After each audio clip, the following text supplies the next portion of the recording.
All right, hello guys. So, this begins my series of the path to enlightenment. I'm hoping for this to be, as I mentioned, sort of a video day thing, end of my day, kind of talking about just my like random thoughts, but a lot of like spiritual stuff and my advancements in like mindfulness and experiencing enlightenment. So, theoretically there's going to be like one of these a day until I get to that point. If I get to that point, if you stop seeing them, then either I don't think I'm going to give up. Like this does really feel special to me, but maybe I just didn't see the value in making them anymore or something like that. But I don't know, we'll see. That's in the future. But I'm a here liver now. I don't think about the future or the past. No, I think that's impossible as humans, but try not to focus on them.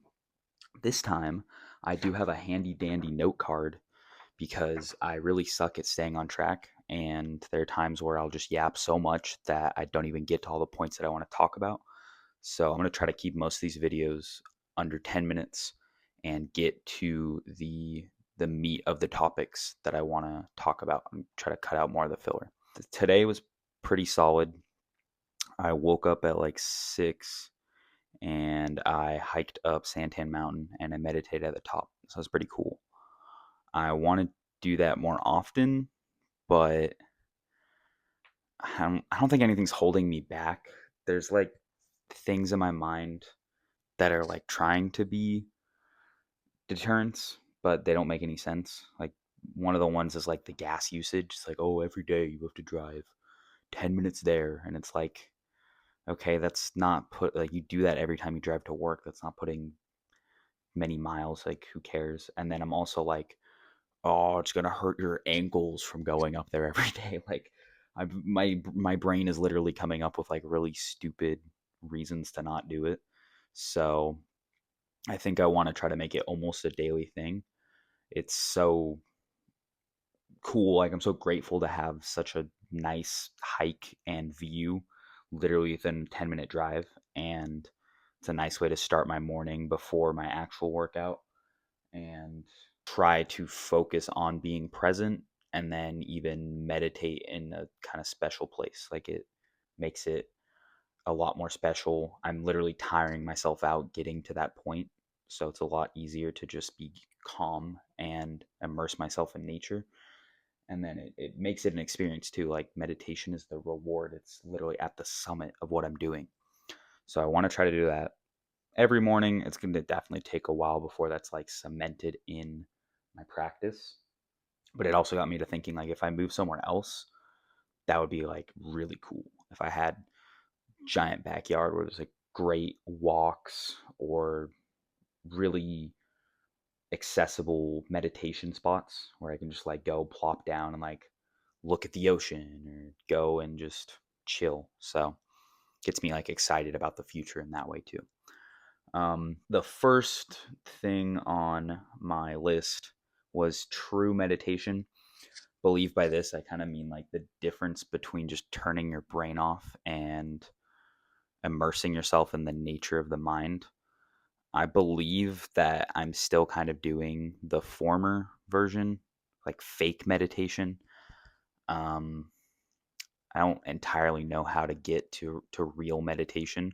It's gonna take a lot of time and a lot of practice. I've been going through my whole life with thoughts and in the comfort of my mind and all these things. So it's gonna be so hard to just like reprogram that. Um, but like I think true meditation is kind of beautiful, where it's that space between thoughts, where it's just literally just basking in emptiness and becoming like one, becoming what we all are and what connects all of us. Like, I think it's kind of cool. So when I first achieve that, I will definitely talk a lot about it. But right now, I don't think I'm quite there. I think I'm still developing. Then there was also duality. I think this is really cool. I'll probably talk about it more in the series, but I just think duality is pretty neat. Everything, basically everything has a duality to it.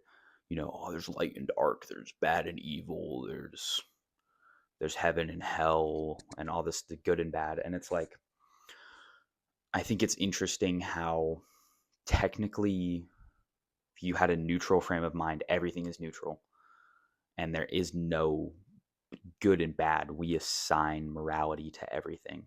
It's like a completely man made form of judgment, I suppose. So the one way that this like really kind of struck me as an interesting idea was in the form of manifestation. It's like, okay, if you can manifest good things, and can you manifest bad things? And then I thought about it and I was like, okay, what makes a thing good and what makes a thing bad? To one person, a good manifestation could be a bad manifestation to another. So it's like there's nothing good or bad in the universe. We all just put the judgments on that. So I don't think I'm quite like intelligent enough to really think about what this means or like where duality comes from and all this, but I just think it's really interesting that the base level of the universe, there's not really like there's duality where there's two different sides of a thing, but we are the ones who judge it as what side it's on. I suppose it's just all one, which I guess is that oneness that people talk about when you reach enlightenment, when you are really deep in meditation and you kind of, it all blends together to a degree. Let's talk about girl talk. So starting on this like journey for myself has definitely put into to perspective like some of my desires, because it's really questioning like, okay, what is the point of these things that I'm doing? What is the point of making money? What is the point of wanting a family and all this stuff? It's like, does it truly matter at the end of the day if I can just sit with suffering? Like if I can recognize that suffering truly doesn't mean anything as long as I don't react to it. But I had like a really big struggle with this today because I've been like, I don't know, I guess like crushing on this girl at the gym, and I don't know, it's like hard for me to talk to her. Like I've talked to her before and then I just go so much in my head about it and so back and forth, and it's like now it's really hard for me to talk to her again and like make the decision if I want to talk to her again or if I'm just going to be weird and not talk to her again, even though I see her like 5 days a week. So now I'm just in this like terrible limbo where like anytime she's there, like I'm so aware of it and it's like affecting how I act. Like if I'm across the gym just doing my normal lifts, like I'm subconsciously, actually I'm consciously acting different, and I'm just like, it's like that feeling of being watched all the time, even though it's probably not happening. Like I'm formulating it in my head. It's just like eating me alive. And at the like base level of it too is like, this doesn't even matter, dude. Like I'm to the point where I'm just gonna talk to her just to make the feeling go away. But it's like, I want to get to the point where I could just recognize that feeling and just like sit with it and it'll fade. Because like I tried doing that today because I had much more awareness about this feeling than I have in the past. Now that I'm kind of like starting to delve into this stuff, and it was just like agonizing me. I was like, I don't know what to do. Like I'm literally trying. Like I know what's happening. I'm trying to be mindful, but it just snaps. Like my brain just immediately goes to like, oh, glance at her, and it's like, just go talk to her. It's like, no, don't talk to her. It's like literally like angel and devil on my shoulder the whole time. So I don't really know how to tackle that. And like I said, my solution is just going to be to talk to her, because also a big part of it is I have this app called CoStar, which is kind of like an astrology spiritual app that just gives you like random things related to your life. It's kind of like trying to like predict the future. Literally one of the things was like, your politeness is holding you back from a meaningful relationship. And I was like, okay, whatever. That's just telling me to talk to her. So I don't know. It's just like I want to live in the moment so bad, but there's things that just trap me in my head. So, and that's another thing too, is like really, um, I was really like attached to the recognition that I was like really desperate. Like that's literally the law of attraction is you're supposed to not care and then it's going to come to you. But it's like I'm just thinking about it so much and much. And it's like in my head now I'm programming myself like, okay, because I'm so desperate in my mind, when I do go talk to her, it's going to end badly. Way too many layers of mental anguish. And the only way for it now to go away is just to reset it and just like conclude the saga, whether that be forming a relationship or closing the door and getting rejected and whatnot. So I guess it does teach me like in the future, don't let it be up in the air for this long. Like just talk to the person, see what's up, and don't literally wait like a month to let you run over it in your head and just bash your head against the wall. Like, oh, I hope I get to see this person. Oh, I want to talk to this person. And then they're there and you're like, oh, I don't want to talk to them because blah, blah.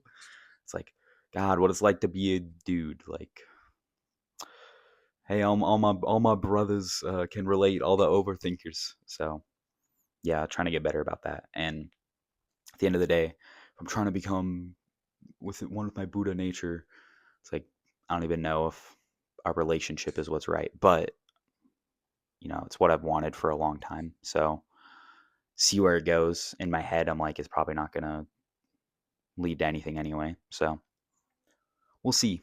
I'll do it tomorrow, probably like right after work, and try to make it a daily thing. Just kind of rambling, but getting some stuff out there, put my thoughts out there, and really taking it a little more seriously. So, peace out.